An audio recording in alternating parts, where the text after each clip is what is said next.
बिस्मिल्लाहिर्रहमानिर्रहीम। अस्सलाम वालेकुम। बुखारी टॉक्स में आप सबको खुशामदीद, वेलकम। दोस्तों, सबसे पहले अगर आपने चैनल सब्सक्राइब नहीं किया तो चैनल सब्सक्राइब कर लें ताकि हर आने वाली स्टोरी, सबक आमोज़ इस्लामी वाक़यात, इस्लामी हक़ाइक़ आप तक पहुंच सके। आज की कहानी का उन्वान है धोखा, जो कि मुकम्मल कहानी एक लड़की पर मबनी है जिसको एक लड़के ने झूठी तसल्ली और प्यार भरी झूठी उम्मीद देकर छोड़ दिया। तो दोस्तों, कहानी कुछ यूँ है कि मोहब्बत के जाल में कर एक मासूम लड़की की ज़िंदगी बर्बाद की गई। मेरा नाम सना है और सक्खर में सिंध से ताल्लुक़ रखती हूँ। मिडल तबके से हूँ और 3 भाइयों की अकलौती बहन हूँ। भाई सब बड़े हैं मुझसे। ये 2015 की बात है। मेरे स्मार्टफोन तो था ही, लेकिन मैं फ़ेसबुक यूज़ नहीं करती थी। एक दिन मेरी कज़न की बेटी हमारे घर आई और उसने मुझे कहा कि आंटी, आप फ़ेसबुक यूज़ करती हैं? मैंने कहा नहीं। तो उसने कहा लाओ मोबाइल, मैं आपको फ़ेसबुक की आईडी बना दूं। उसने मुझे गुलफ़ाम शाह के नाम की आईडी बना के दे दी। तो वो चली गई और मैं ऐसे ही फ़ेसबुक पे स्क्रॉल करती रहती। ऊपर नीचे कुछ ख़ास दिलचस्पी नहीं थी। मुझे फ़ेसबुक में एक लड़का था, सरगोदा का, सऊद नाम का। उसका वो फ़ेसबुक पे स्टाइलिश तस्वीरें अपलोड करता था। मैं कई दिन तक देखती रही कि वो अपनी एक ही तस्वीर बार बार पोस्ट करता। एक दिन मैंने उसकी तस्वीर के नीचे कमेंट कर दिया कि आपको कोई और तस्वीर नहीं मिलती पोस्ट करने को? वो कहने लगा कि नहीं। फिर ऐसे ही मैं उसकी पोस्ट पे कमेंट करने लगी और वो लड़का सऊद मेरे करीब आने लगा। उसने मुझे मैसेंजर चलाना सिखाया और हमारी इनबॉक्स में बात होने लगी। रफ्ता रफ्ता फिर उसने मुझसे मेरा नंबर मांगा तो मैंने दे दिया और हमारी कॉल पे बात होने लगी।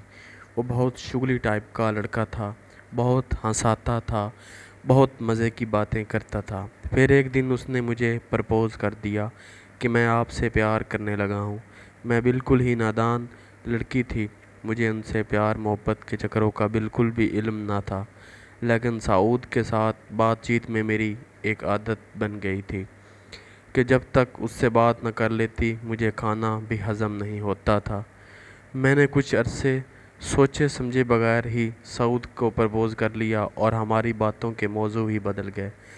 वो मुझे अब सिर्फ़ प्यार मोहब्बत के ही लेक्चर सुनाने लगा और मैं बिल्कुल नादान लड़की चुपचाप उसके कहने पे अमल करती रही। उसने मुझे बुरी आदतें डाल दी थी जो अदीब लिखने से कासिर हैं। उसने तो मुझे सिर्फ़ मोहब्बत के जाल में फंसाया, लेकिन मैं उसे इश्क करने लग गई थी। सऊद सरगोदा में अपनी खाला के घर में रहता था, जबकि सऊद के वालिदैन कराची में रहते थे। सऊद ने सरगोदा में किसी के साथ झगड़ा किया तो उसकी खाला ने उसे कराची भेज दिया। जब सऊद सरगोदा से कराची जाने वाली ट्रेन में सफ़र कर रहा था तो मेरे साथ राब्ते में था। मुझे कहता कि मैं आपके साथ शादी करूँगा, घर पहुँचकर अपने अम्मी अब्बू को आपके घर भेजूँगा। मैं पगली आंखें बंद करके उसका यकीन करती रही। जब वो कराची गया तो उसने मेरे साथ राब्ते कम कर दिए। कहता मेरे पास पैसे नहीं हैं, मैं उसे पैसे भेजती। जब कहता पैकेज ख़त्म होने वाला है, मैं उसे पैकेज करवा के देती, लेकिन फिर भी वो मुझे इग्नोर करने लगा। एक दिन कहने लगा कि ताहिरा, मेरे साथ बहुत धोखा हुआ है। मैंने कहा क्या हुआ? कहने लगा मेरे असल माँ बाप नहीं हैं। मेरे असल माँ बाप मर चुके हैं और मैं छोटा सा था जब ये मेरे अब्बू के कज़न ने मुझे गोद लिया था। मुझे अब पता चला है। सऊद बहाने तराने करता कराता मुझसे राब्ते कम करता गया और फिर एक दिन तो उसने मुझसे ये कहकर मुझे छोड़ दिया कि आप एक बदकिरदार लड़की हो और मेरे ऊपर इतने घटिया इल्ज़ामात लगाए कि रोंगटे खड़े हो जाते हैं। सऊद कभी मुझे ब्लॉक कर देता, कभी अनब्लॉक कर देता। कॉल पे उसने कोई प्राइवेसी लगा ली कि उसके नंबर पे यही सुनने को मिलता कि आपके मतलूबा नंबर से जवाब मौसूल नहीं हो रहा। मैं सऊद के इश्क में मुब्तला हो चुकी थी और उसे पूजने लगी थी, लेकिन उसने मुझे इस कदर ठुकरा दिया कि मैं रेज़ा रेज़ा होकर बिखर गई। मैंने एक फ़ेक आईडी बना के सरगोदा में सऊद के एक दोस्त से रब्ता किया, जो कि सऊद का क्लास फ़ेलो भी था اور بیسٹ فرینڈ بھی تھا۔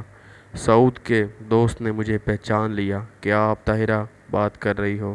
شاید سعود نے میرے بارے اپنے دوست سے ڈسکس کیا تھا۔ سعود کے دوست نے بتایا کہ سعود کا اپنی خالہ کی لڑکی سے چکر تھا اور اسی وجہ سے اسے خالو سے مار پڑی اور اسے خالہ کے گھر سے نکال دیا گیا۔ میں نے سعود کی خاطر بہت سے رشتے ٹھکرائے کہ شاید سعود واپس لوٹ آئے، لیکن وہ واپس نہ لوٹا۔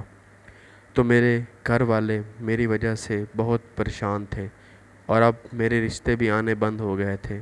کافی دنوں کے بعد میرے دور کے ماموں لگتے تھے، ان کے بیٹے کا رشتہ آیا تو اس بار میں نے انکار نہیں کیا، کیونکہ میں ٹوٹ چکی تھی اور مجھے سہارے کی اشد ضرورت تھی، کیونکہ سعود نے مجھے بری لت ڈال دی تھی جھوٹی محبت کی، اور میرا گزارا بہت مشکل تھا۔ میری شادی ہو گئی، لیکن میرا شوہر ایک سیدھا سادہ لڑکا تھا۔ اسے تو پیار محبت کے معنی کا بھی کوئی علم نہیں تھا کہ یہ ہوتی کیا بلا ہے۔ میں صبر کر کے بیٹھ گئی اور قسمت کا لکھا گلے لگا لیا۔ آخر میں تمام پڑھنے والوں سے ایک ریکویسٹ ہے کہ خدا را آپ چاہے مرد ہیں یا عورت، کسی کو یوں جھوٹی محبت میں جکڑ کے اس کی زندگی عذاب مت بنائیں۔ آپ کی چند دن کی وقت گزاری کسی کی پوری زندگی برباد کر دیتی ہے۔ میں دل سے سعود کو بھلا چکی ہوں، مگر میرے ذہن میں اب بھی کہیں نہ کہیں موجود ہے، اور اگر سعود کی نظروں سے یہ کہانی گزرے تو میں اسے اتنا کہنا چاہوں گی کہ سعود، میں آپ کو عمر بھر معاف نہیں کروں گی۔ آپ نے میرے بھولے پن سے بہت سے ناجائز فائدے اٹھائے۔ سعود، آپ کو اللہ پاک ہی پوچھے گا۔ روز محشر سعود میری زندگی عذاب بنی ہوئی ہے اور اس کے ذمہ دار صرف آپ ہیں اور آپ ہیں۔ دوستو، امید ہے آپ کو آج کی سٹوری اچھی لگی ہوگی۔ مزید ایسی کہانیاں، ایسے سبق آموز واقعات سننے کے لیے میرے چینل بخاری ٹاکس سبسکرائب کریں تاکہ ہر سٹوری اور آنے والی کہانی آپ تک پہنچ سکے۔ شکریہ، اللہ نگہبان، اللہ حافظ۔